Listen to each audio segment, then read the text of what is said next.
Bonjour à toutes et à tous et bienvenue dans cette nouvelle séance de Good Morning Market. Nous sommes le jeudi 21 février déjà.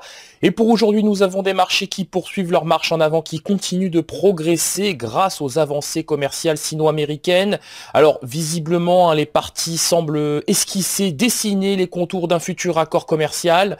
Évidemment, les marchés, comme je le disais à l'instant, profitent de cette information, d'autant que Li Hu, vice-premier ministre chinois, et Robert Lighthizer et Steven Mnuchin se rencontreront ce jour à Washington, tout simplement afin de confirmer, de formaliser les prémices de ce futur accord commercial sino-américain.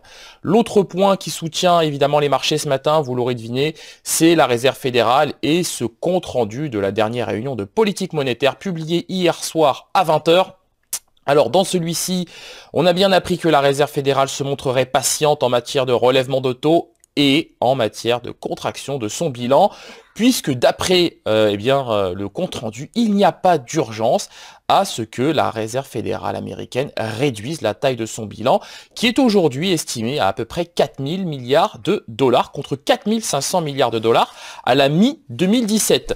Passons tout de suite au calendrier économique de ce jeudi que nous avons ici. Alors, calendrier économique assez chargé, on a déjà pris connaissance à 8 heures de l'indice des prix à la consommation en Allemagne, ressorti en ligne avec les attentes. On aura on a eu à l'instant les PMI des services en Allemagne, donc c'est en première estimation. Ressorti supérieur aux attentes 55,1. Par contre, du côté manufacturier, c'est pas ça. C'est toujours pas ça. On est toujours en territoire négatif à 47,6 contre 49,8 attendu. Donc on a une véritable contraction qui est déjà bien implantée, bien implémentée plutôt en Allemagne dans le secteur manufacturier, et ce depuis plusieurs mois. Du côté de la zone euro, pareil. Donc même statistique attendue cette fois à 10 heures.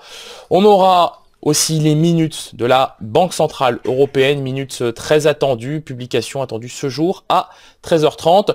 Du côté des États-Unis, on aura aussi une salve de publications avec la première estimation de l'indice PMI des services, l'indice PMI manufacturier et bien évidemment les stocks hebdomadaires de pétrole qui, vous allez le voir, sur le pétrole, il y a eu pas mal de mouvements ces dernières heures sur cet actif et donc qui d'ailleurs poursuit sa progression comme anticipé d'ailleurs lors de notre Good Morning Market du 20 février.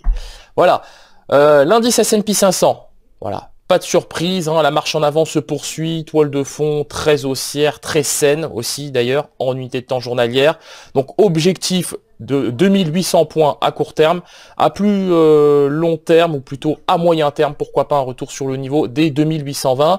Il y a vraiment peu de choses à dire sur cet indice tant la toile de fond est haussière.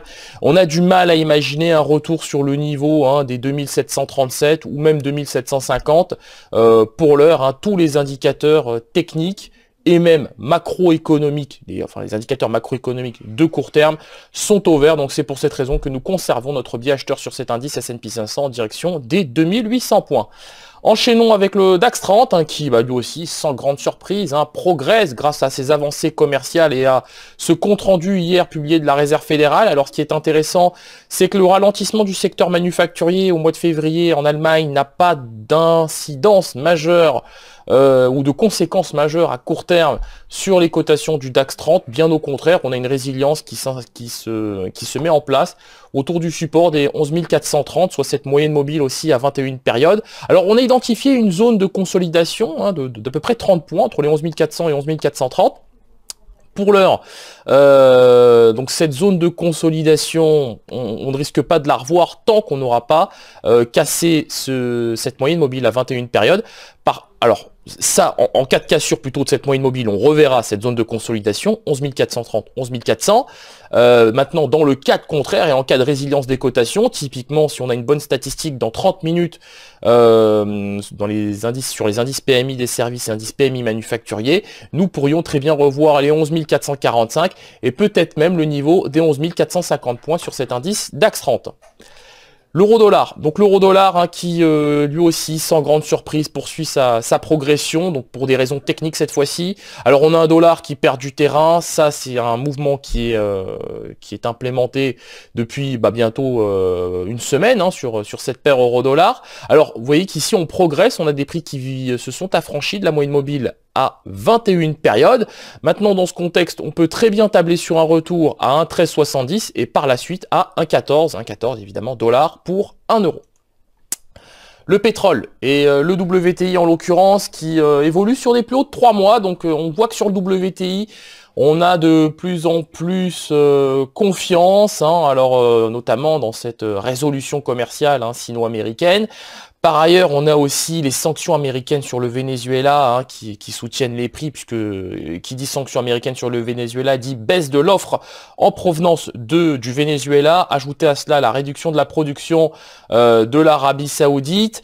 Forcément, ça fait un cocktail haussier pour le contrat WTI. C'est pour cette raison que nous avons retrouvé le niveau des 57,5 dollars le baril.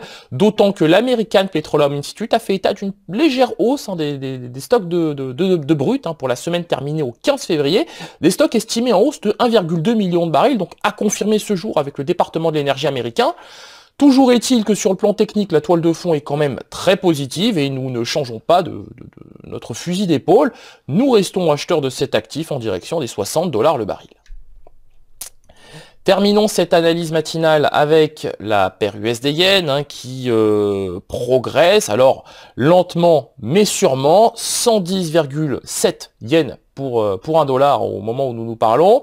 Alors, on est soutenu par les moyennes mobiles à 7 et 21 périodes, on teste sans cesse d'ailleurs, ça fait plusieurs jours qu'on teste, mais vous voyez on le teste de plus en plus haut aussi, donc ça c'est intéressant. Donc on a une véritable pression haussière qui se met en place sur cette paire USD-Yen.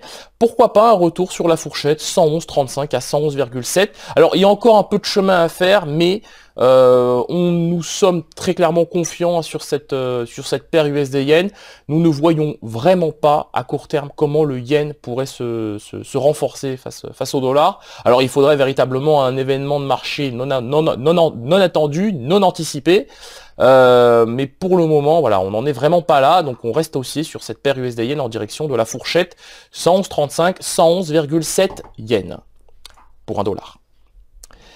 Merci d'avoir suivi ce Good Morning Market. Nous vous souhaitons une excellente séance de trading, une excellente journée. N'hésitez pas à liker, partager ou encore commenter cette vidéo.